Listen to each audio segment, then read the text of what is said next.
बाज़ौक़ समातों और रोशन आँखों के नाम, उर्दू और आलमी अदब के मशहूर अफसाने और कहानियाँ।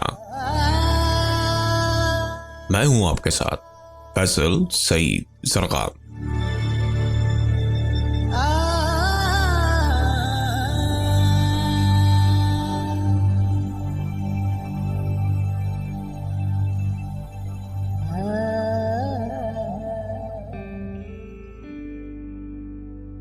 अफसाना गर्म कोट। अफसाना निगार राजेंद्र सिंह बैदी। किताब दानाओ दाम। मैंने देखा है महराजुद्दीन टेलर मास्टर की दुकान पर बहुत से उम्दा उम्दा सूट आवेजा होते हैं। उन्हें देखकर अक्सर मेरे दिल में ख्याल पैदा होता है कि मेरा अपना गर्म कोट बिल्कुल फट गया है और इस साल हाथ तंग होने के बावजूद मुझे एक नया गर्म कोट जरूर सिलवा लेना चाहिए।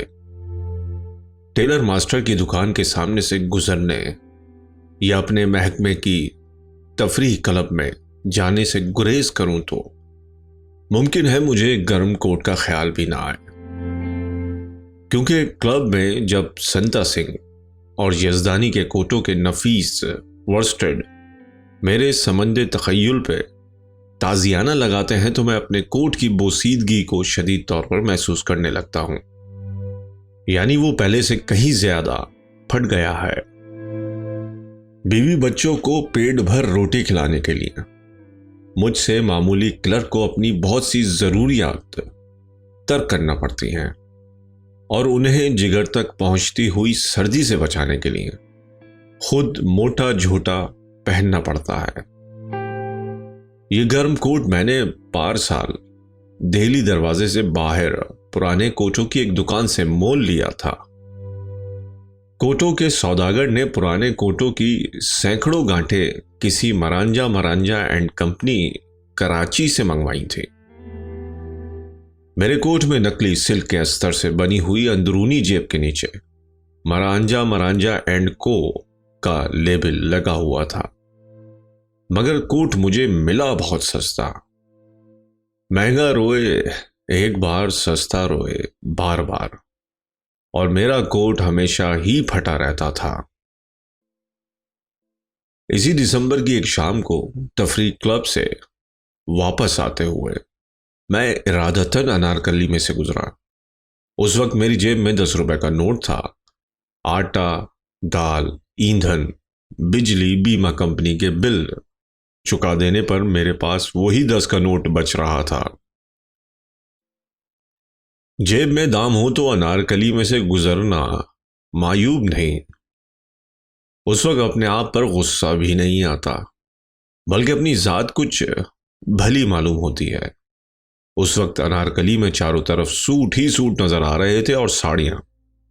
चंद साल से हर नत्थू खैरा सूट पहनने लगा है। मैंने सुना है गुज़िश्ता चंद साल में कई टन सोना हमारे मुल्क से बाहर चला गया है। शायद इसीलिए लोग जिस्मानी ज़ेबाइश का ख्याल भी बहुत ज्यादा रखते हैं। नए नए सूट पहनना और खूब शान से रहना हमारे इफ्लास का बदीही सबूत है, वरना जो लोग सचमुच अमीर हैं ऐसी शान शौकत और ज़ाहिरी तकल्लुफात की चंदा परवाह नहीं करते। कपड़े की दुकान में वर्स्टेड के थानों के थान खुले पड़े थे। उन्हें देखते हुए मैंने कहा, क्या मैं इस महीने के बचे हुए 10 रुपयों में से कोट का कपड़ा खरीद कर बीवी बच्चों को भूखा मार दूं? लेकिन कुछ अरसे के बाद मेरे दिल में नए कोट के नापाक ख्याल का रद्द अमल शुरू हुआ। अपने पुराने गर्म कोट का बटन पकड़कर उसे बल देने लगा। चूंकि तेज तेज चलने से मेरे जिस्म में हरारत आ गई थी, इसलिए मौसम की सर्दी और इस किस्म के खारजी असरात मेरे कोट खरीदने के इरादे को पाया तकमील तक पहुंचाने से कासिर रहे। मुझे तो उस वक्त अपना वो कोट भी सरासर तकल्लुफ नजर आने लगा। ऐसा क्यों हुआ? मैंने कहा है, जो शख्स हकीकतन अमीर हो वो जाहिरी शान की चंदा फिक्र नहीं करते। जो लोग सचमुच अमीर हो उन्हें तो फटा हुआ कोट बल्कि कमीज भी तकल्लुफ में दाखिल समझनी चाहिए। तो क्या मैं सचमुच अमीर था कि? मैंने घबराकर जाती तज्जिया छोड़ दिया और बमुश्किल 10 का नोट सही सलामत लिए घर पहुंचा। शम्मी मेरी बीवी मेरी मुंतजर थी। आटा गूंदते हुए उसने आग फूंकनी शुरू कर दी। कमबख्त मंगल सिंह ने इस दफा लकड़ियां गीली भेजी थीं। आग जलने का नाम ही नहीं लेती थी। ज्यादा फूंके मारने से गीली लकड़ियों में से ज्यादा धुआं उठा। शम्मी की आंखें लाल अंगारा हो गई, उनसे पानी बहने लगा।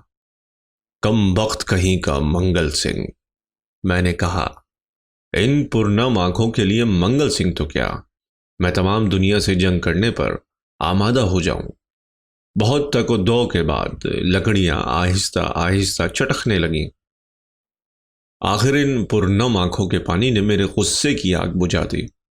शम्मी ने मेरे शाने पर सर रखा और मेरे फटे हुए गर्म कोट में पतली पतली उंगलियां दाखिल करती हुई बोली, अब तो ये बिल्कुल काम का नहीं रहा। मैंने धीमी आवाज से कहा, हाँ। सी दूं? यहां से सी दो। अगर कोई एक आध तार निकाल कर रफू कर दो तो क्या कहने हैं। कोट को उल्टाते हुए शम्मी बोली, अस्तर को तो मोई टिड्डियां चाट रही हैं। नकली रेशम का है ना, ये देखिए।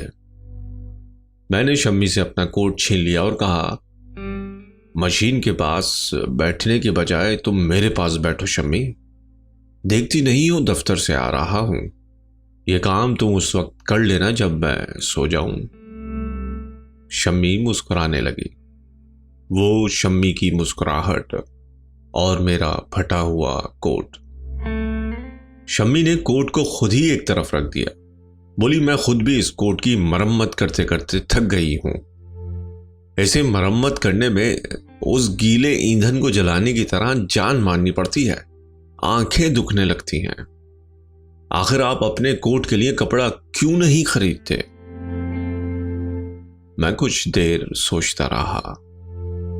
यूं तो मैं अपने कोट के लिए कपड़ा खरीदना गुनाह ख्याल करता था, मगर शम्मी की आंखें, इन आंखों को तकलीफ से बचाने के लिए मैं मंगल सिंह तो क्या, तमाम दुनिया से जंग करने पर आमादा हो जाऊं। वर्स्टेड के थानों के थान खरीद लूं। नए गर्म कोट के लिए कपड़ा खरीदने का ख्याल दिल में पैदा हुआ ही था कि पुष्पामणि भागती हुई कहीं से आ गई। आते ही बरामदे में नाचने और गाने लगी। उसकी हरकत कथकली मदरा से ज्यादा कैफ अंगेज थी। मुझे देखते हुए पुष्पामणि ने अपना नाच और गाना खत्म कर दिया और बोली, बाबूजी आप आ गए। आज बड़ी बहन जी उस्तानी ने कहा था मेज पोश के लिए 2 सूती लाना और गर्म कपड़े पर काट सिखाई जाएगी। गुनिया माप के लिए और गर्म कपड़ा। चूंकि उस वक्त मेरे गर्म कोट खरीदने की बात हो रही थी, शमी ने जोर से एक चपत उसके मुंह पर लगाई और बोली, इस जन्म जली को हर वक्त कुछ ना कुछ खरीदना ही होता है। मुश्किल से इन्हें कोट सिलवाने पर राजी कर रही हूं। वो पुष्पामणि का रोना और मेरा नया कोट। मैंने खिलाफ आदत ऊंची आवाज से कहा, शम्मी काम गई। मैंने गुस्से से आंखें लाल करते हुए कहा, मेरे इस कोट की मरम्मत कर दो, अभी किसी तरह करो। ऐसे जैसे रो पीट कर मंगल सिंह की गीली लकड़ियां जला लेती हो तुम्हारी आंखें। हाँ, याद आया। देखो पुष्पामणि कैसी रो रही है। पोपी बेटा इधर आओ ना, इधर आओ मेरी बच्ची। क्या कहा था तुमने? बोलो तो। 2 सूती, गुनिया माप के लिए और काट सीखने को गर्म कपड़ा। बच्चू नन्ना भी तो ट्राईसाइकिल का राग अलापता और गुब्बारे के लिए मचलता सो गया होगा। उसे गुब्बारा ना ले दोगी तो मेरा कोट सिल जाएगा, है ना? कितना रोया होगा बेचारा। शम्मी कहां है बच्चू? जी, सो रहा है, शम्मी ने सहमे हुए जवाब दिया। अगर मेरे गर्म कोट के लिए तुम इन मासूमों से ऐसा सलूक करोगी तो मुझे तुम्हारी आंखों की परवाह ही क्या है। फिर मैंने दिल में कहा, क्या ये सब कुछ मेरे गर्म कोट के लिए हो रहा है? शम्मी सच्ची है या मैं सच्चा हूं? पहले मैंने कहा, दोनों। मगर जो सच्चा होता है उसका हाथ हमेशा ऊपर रहता है। और मैंने खुद ही दबते हुए कहा, तुम खुद भी उस दिन काफूरी रंग के मीनाकार कांटों के लिए कह रही थी। हाँ जी, कह तो रही थी, मगर मगर मगर उस वक्त मुझे अपने गर्म कोट की जेब में 10 रुपए का नोट एक बड़ा खजाना मालूम हो रहा था। दूसरे दिन शम्मी ने मेरा कोट कोहनियों पर से रफू कर दिया। एक जगह जहां पर से कपड़ा बिल्कुल उड़ गया था, सफाई और एहतियात से काम लेने के बावजूद सिलाई पर बदनुमा सिलवटें पड़ने लगी। उस वक्त महराजुद्दीन टेलर मास्टर की दुकान मेरे जहन में घूमने लगी और ये मेरे तखय्युल की पुख्ताकारी थी। मेरे तखय्युल की पुख्ताकारी अक्सर मुझे मुसीबत में डाले रखती है। मैंने दिल में कहा, महराजुद्दीन की दुकान पर ऐसे सूट भी तो होते हैं जिन पर सिलाई समेत 100 रुपए से भी ज्यादा लागत आती है। मैं एक मामूली क्लर्क हूं, उसकी दुकान में लटके हुए सूटों का तसव्वुर करना अबस है, अबस। मुझे फारिग पाकर शम्मी मेरे पास आ बैठी और हम दोनों खरीदी जाने वाली चीजों की फहरिस्त बनाने लगे। जब माँ बाप इकट्ठे होते हैं तो बच्चे भी आ जाते हैं। पुष्पामणि और बच्चू आ गए, आंधी और बारिश की तरह शोर मचाते हुए। मैंने शम्मी को खुश करने के लिए नहीं, बल्कि यूं ही काफूरी रंग के मीनाकार कांटे सबसे पहले लिखे। अचानक रसोई की तरफ मेरी नजर उठी। चूल्हे में लकड़ियां धड़-धड़ जल रही थी और उधर शम्मी की आंखें भी दो चमकते हुए सितारों की तरह रोशन थी। मालूम हुआ कि मंगल सिंह गीली लकड़ियां वापस ले गया है। वो शहतूत के डंडे चल रहे थे और खोखा, शम्मी ने कहा, और ओपले। जी हां, ओपले भी। मंगल सिंह देवता है। शायद मैं भी अनकरीब गर्म कोट के लिए अच्छा सा वर्स्टेड खरीद लूं, ताकि तुम्हारी आंखें यूं ही चमकती रहें, इन्हें तकलीफ ना हो। इस माह की तनख्वाह में तो गुंजाइश नहीं, अगले माह जरूर जरूर। जी हां, जब सर्दी गुजर जाएगी। पुष्पामणि ने कई चीजें लिखाई। 2 सूती गुनिया माप के लिए, गर्म ब्लेजर सब्ज रंग का, 1 गज मुरब्बा, डीएमसी के गोले, गोटे की मगजी और इमरतियां और बहुत से गुलाब जामुन। मुई ने सब कुछ ही तो लिखवा दिया। मुझे दायमी कब्ज थी।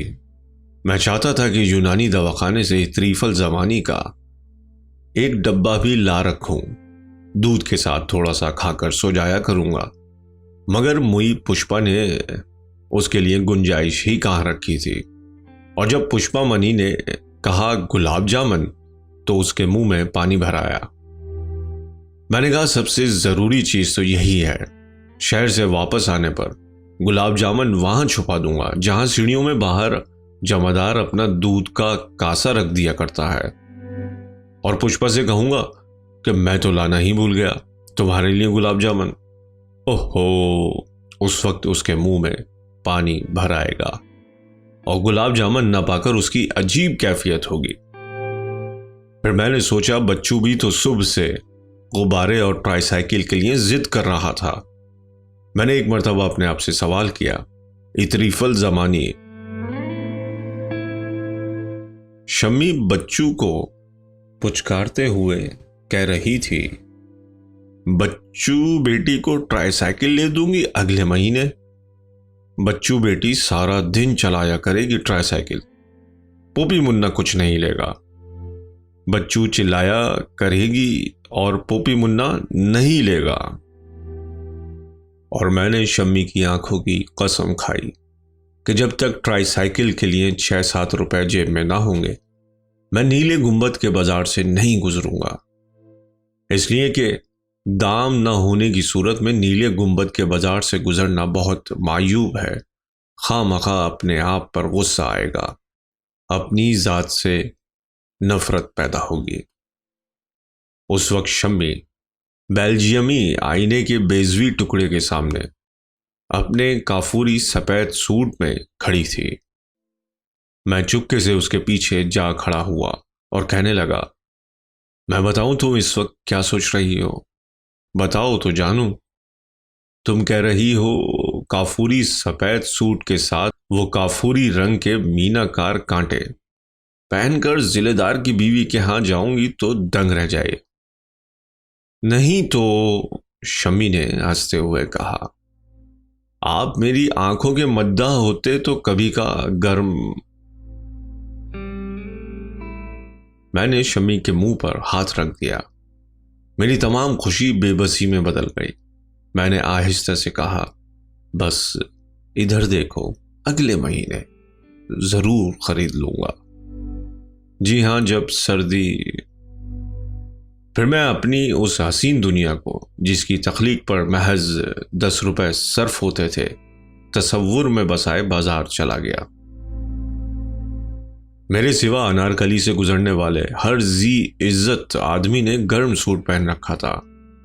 लाहौर के एक लहीम शहीम जेंटलमैन की गर्दन नेकटाई और मुकल्लफ कॉलर के सबब मेरे छोटे भाई के पालतू कुत्ते टाइगर की गर्दन की तरह अकड़ी हुई थी। मैंने उन सूटों की तरफ देखते हुए कहा, लोग सचमुच बहुत मुफलिस हो गए हैं। इस महीने नामालूम कितना सोना चांदी हमारे मुल्क से बाहर चला गया है।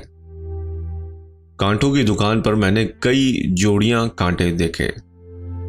अपनी तखय्युल की पुख्ताकारी से मैंने शम्मी की काफूरी सफ़ेद सूट में मलबूस जहनी तस्वीर को कांटे पहनाकर पसंद या नापसंद कर लेता। काफूरी सफ़ेद सूट, काफूरी मीनाकार कांटे, कसरत इक़साम के बाइस मैं एक भी मुंतखब न कर सका। उस वक्त बाजार में मुझे यज़दानी मिल गया, वो तफरी क्लब से जो दरअसल प्रेल क्लब थी। 15 रुपए जीत कर आया था। आज उसके चेहरे पर अगर सुर्खी और बशाशत की लहरें दिखाई देती थी तो कुछ ताज्जुब की बात न थी। मैं एक हाथ से अपनी जेब की सिलवटों को छुपाने लगा।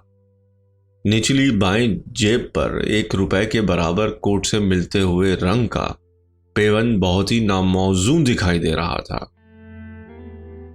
मैं इसे भी एक हाथ से छुपाता रहा। फिर मैंने दिल में कहा, क्या अजब यज़दानी ने मेरे शाने पर हाथ रखने से पहले मेरी जेब की सिलवटें और वो रुपए के बराबर गोट के रंग का पेवन देख लिया हो। इसका भी रद्द अमल शुरू हुआ और मैंने दलेरी से कहा, मुझे क्या परवाह, यज़दानी मुझे कौन सी थैली बख्श देगा। और इसमें बात ही क्या है। यज़दानी और संता सिंह ने बारहा मुझसे कहा कि वो रिफ़ते ज़हनी की ज़्यादा परवाह करते हैं और वर्स्टेड की कम। मुझसे कोई पूछे, मैं वर्स्टेड की ज़्यादा परवाह करता हूँ और रिफ़ते ज़हनी की कम। यज़दानी रुखसत हुआ और जब तक वो नज़रों से ओझल ना हो गया, मैं गौर से उसके कोट के नफीस वर्स्टेड को पुश्त की जानिब से देखता रहा। फिर मैंने सोचा कि सबसे पहले मुझे पुष्पामणि के गुलाब जामुन और इमरतियां खरीदनी चाहिए, कहीं वापसी पर सचमुच भूल ही ना जाऊं। घर पहुंचकर उन्हें छुपाने से खूब तमाशा रहेगा। मिठाई की दुकान पर खोलते हुए रोगन में कचौरियां खूब फूल रही थी। मेरे मुंह में पानी भर आया, इस तरह जैसे गुलाब जामुन के तखय्युल से पुष्पामणि के मुंह में पानी भर आया था। कब्ज और इतरीफल जमानी के ख्याल के बावजूद मैं सफ़ेद पत्थर की मेज पर कोहनियां टिकाकर बहुत रग़बत से कचौरियां खाने लगा। हाथ धोने के बाद जब पैसों के लिए जेब टटोली तो उसमें कुछ भी ना था। 10 का नोट कहीं गिर गया था। कोट की अंदरूनी जेब में एक बड़ा सुराख हो रहा था। नकली रेशम को टिड्डियां चाट गई थी। जब मैं हाथ डालने पर उस जगह जहां मरांजा एंड कंपनी का लेबल लगा हुआ था, मेरा हाथ बाहर निकल आया। नोट वहीं से बाहर गिर गया होगा। एक लम्हे में यूं दिखाई देने लगा जैसे कोई भोली सी भेड़ अपने खूबसूरत पश्म उतर जाने पर दिखाई देने लगती है। हलवाई भाप गया, खुद ही बोला, कोई बात नहीं बाबूजी, पैसे कल आ जाएंगे। मैं कुछ न बोला, कुछ बोल ही न सका। सिर्फ इजहार तशक्कुर के लिए मैंने हलवाई की तरफ देखा। हलवाई के पास ही गुलाब जामुन चाशनी में डूबे पड़े थे। रोगन में फूलती हुई कचौरियों के धुएं में से आतिशी सुर्ख इमरतियां जिगर पर दाग लगा रही थी और जहन में पुष्पामणि की धुंधली सी तस्वीर फिर गई। मैं वहां से बादामी बाग की तरफ चल दिया और आध पौन घंटे के करीब बादामी बाग की रेलवे लाइन के साथ चलता रहा। इस अरसे में जंक्शन की तरफ से एक मालगाड़ी आई। उसके 5 मिनट बाद एक शंट करता हुआ इंजन, जिसमें से दहकते हुए सुर्ख कोयले लाइन पर गिर रहे थे। मगर उस वक्त करीब ही की सॉल्ट रिफाइनरी में से बहुत से मजदूर ओवर टाइम लगाकर वापस लौट रहे थे। मैं लाइन के साथ साथ दरिया के पुल की तरफ चल दिया। चांदनी रात में सर्दी के बावजूद कॉलेज के चंद मनचले नौजवान कश्ती चला रहे थे। कुदरत ने अजीब सजा दी है मुझे। मैंने कहा, पुष्पामणि के लिए गोटे की मगजी, 2 सूती गुलाब जामुन और शम्मी के लिए काफूरी मीनाकार कांटे ना खरीदने से बढ़कर कोई गुनाह सरजद हो सकता है।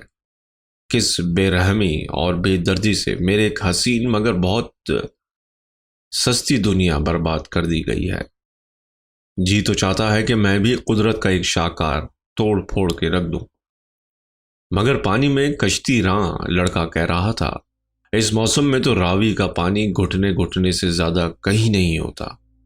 सारा पानी तो ऊपर से ऊपर बारी दो आब ले लेती है और यूं भी आजकल पहाड़ों पर बर्फ नहीं पिघलती। दूसरे ने कहा। मैं नाचार घर की तरफ लौटा और नहायत बेदिली से जंजीर हिलाई। मेरी ख्वाहिश और अंदाजे के मुताबिक पुष्पामणि और बच्चू नन्ना बहुत देर हुई दहलीज से उठकर बिस्तरों में जा सोए थे। शम्मी चूल्हे के पास शहतूत के नीम जां कोयलों को तापती हुए कई बार ऊँघी और कई मर्तबा चौंकी थी। वो मुझे खाली हाथ देखकर ठिठक गई। उसके सामने मैंने चोर जेब के अंदर हाथ डाला और लेवल के नीचे से निकाल लिया। शमी सब कुछ समझ गई। वो कुछ न बोली, कुछ बोल ही ना सकी। मैंने कोट खूंटी पर लटका दिया। मेरे पास ही दीवार का सहारा लेकर शम्मी बैठ गई और हम दोनों सोए हुए बच्चों और खूंटी पर लटकते हुए गरम कोट को देखने लगे। अगर शम्मी ने मेरा इंतजार किए बगैर वो काफूरी सूट बदल दिया होता तो शायद मेरी हालत इतनी मुतगय्यर ना होती। यजदानी और संता सिंह तफरी क्लब में ट्रेल खेल रहे थे। उन्होंने 2-2 घूंट पी भी रखी थी। मुझसे पीने के लिए इसरार करने लगे मगर मैंने इनकार कर दिया, इसलिए कि मेरी जेब में दाम न थे। संता सिंह ने अपनी तरफ से एक आध घूंट जबरदस्ती मुझे भी पिला दिया, शायद इसलिए कि वो जान गए थे कि इसके पास पैसे नहीं हैं, या शायद इसलिए कि वो रिफते जहनी की वर्स्टेड से ज्यादा परवाह करते थे। अगर मैं घर में उस दिन शम्मी को वही काफूरी सफेद सूट पहने हुए देखकर ना आता तो शायद प्रेल में किस्मत आजमाई करने को मेरा जी भी ना चाहता। मैंने कहा, काश मेरी जेब में भी 1-2 रुपए होते। क्या जब था कि मैं बहुत से रुपए बना लेता, मगर मेरी जेब में तो कुल 3.25 आने थे। यजदानी और संता सिंह नहायत उम्दा वर्स्टेड के सूट पहने नेक आलम क्लब के सेक्रेटरी से झगड़ रहे थे। नेक आलम कह रहा था कि वो तफरी क्लब को प्रेल क्लब और बार बनते हुए कभी नहीं देख सकता। उस वक्त मैंने एक मायूस आदमी के मखसूस अंदाज में जेब में हाथ डाला और कहा, बीवी बच्चों के लिए कुछ खरीदना कुदरत के नजदीक गुनाह है। इस हिसाब से प्रेल खेलने के लिए तो उसे अपनी ग्राह से दाम दे देने चाहिए। अंदरूनी केसा, बाएं निचली जेब। कोट में पुश्त की तरफ मुझे कोई कागज सिरकता हुआ मालूम हुआ। उसे सिरकाते हुए मैंने दाएं जेब के सुराख के नजदीक जा निकाला। वो 10 रुपए का नोट था जो उस दिन अंदरूनी जेब की तह के सुराख में से गुजरकर कोट के अंदर ही अंदर गुम हो गया था। उस दिन मैंने कुदरत से इंतकाम लिया। मैं उसकी ख्वाहिश के मुताबिक प्रेल विरेल ना खेला। नोट को मुट्ठी में दबाए घर की तरफ भागा। अगर उस दिन मेरा इंतजार किए बगैर शम्मी ने काफूरी सूट बदल दिया होता तो मैं खुशी से यूं दीवाना कभी ना होता। हाँ, फिर चलने लगा वही तखय्युल का दौर। गोया एक हसीन से हसीन दुनिया की तख्लीक में 10 रुपए से ऊपर एक दमड़ी भी खर्च नहीं होती। जब मैं बहुत सी चीजों की फहरिस्त बना रहा था, शम्मी ने मेरे हाथ से कागज छीनकर पुर्जे पुर्जे कर दिया और बोली, इतने कले मत बनाइए, फिर नोट को नजर लग जाएगी। शम्मी ठीक कहती थी। मैंने सोचते हुए कहा, न तखय्युल इतना रंगीन हो और ना महरूमी से इतना दुख पहुंचे। फिर मैंने कहा, एक बात है शम्मी, मुझे डर है कि नोट फिर कहीं मुझसे गुम ना हो जाए। तुम्हारी खेमो पड़ोसन बाजार जा रही है, उसके साथ जाकर तुम ये सब चीजें खुद ही खरीद लाओ। काफूरी मीनाकार कांटे, डीएमसी के गोले, मगजी, और देखो पोपी मुन्ना के लिए गुलाब जामुन जरूर लाना, जरूर। शम्मी ने खेमों के साथ जाना मंजूर कर लिया और उस शाम शम्मी ने कश्मीरे का एक निहायत उम्दा सूट पहना। बच्चों के शोर गुगा से मेरी तबीयत बहुत घबराती है, मगर उस दिन मैं देर तक बच्चू नन्हे को उसकी मां की गैर हाजिरी में बहलाता रहा। वो रसोई से ईंधन की कौल की, गुसलखाने, नीम छत पर, सब जगह उसे ढूंढता फिरा। मैंने उसे पुचकारते हुए कहा, वो ट्राईसाइकिल लेने गई है। नहीं, जाने दो, ट्राईसाइकिल गंदी चीज होती है, अख्थू गुब्बारा लाएगी।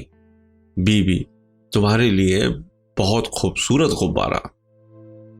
बच्चू बेटी ने मेरे सामने थूक दिया, बोली, ए गंडी। मैंने कहा, कोई देखे तो कैसा बेटियों जैसा बेटा है। पुष्पा मनी को भी मैंने गोद में ले लिया और कहा, पोपी मुन्ना आज गुलाब जामुन जी भर कर खाएगा ना। उसके मुंह में पानी भर आया। वो गोदी से उतर पड़ी और बोली, ऐसा मालूम होता है जैसे एक बड़ा सा गुलाब जामुन खा रही हो। बच्चू रोता रहा। पुष्पा मनी कथाकली मुद्रा से ज्यादा हसीन नाच बरामदे नाचती रही। मुझे मेरे तखय्युल की परवास से कौन रोक सकता था? कहीं मेरे तखय्युल के कले जमीन पर ना आ रहे। इसी डर से तो मैंने शम्मी को बाजार भेजा था। मैं सोच रहा था, शम्मी अब घोड़े अस्पताल के करीब पहुंच चुकी होगी, अब कॉलेज रोड के नुक्कड़ पर होगी, अब गंदे इंजन के पास, और एक निहायत धीमे अंदाज से जंजीर हिली। शम्मी सचमुच आ गई थी। दरवाजे पर शम्मी अंदर आते हुए बोली, मैंने 2 रुपए खेमू से उधार लेकर भी खर्च कर डाले हैं। कोई बात नहीं, मैंने कहा। फिर बच्चू, पोपी मुन्ना और मैं तीनों शम्मी के आगे पीछे घूमने लगे, मगर शम्मी के हाथ में एक बंडल के सिवा कुछ न था। उसने मेज पर बंडल खोला। वो मेरे कोट के लिए बहुत नफीस वर्स्टेड था। पुष्पा मनी ने कहा, बीबी मेरे गुलाब जामुन। शम्मी ने जोर से एक चपत उसके मुंह पर लगा दी।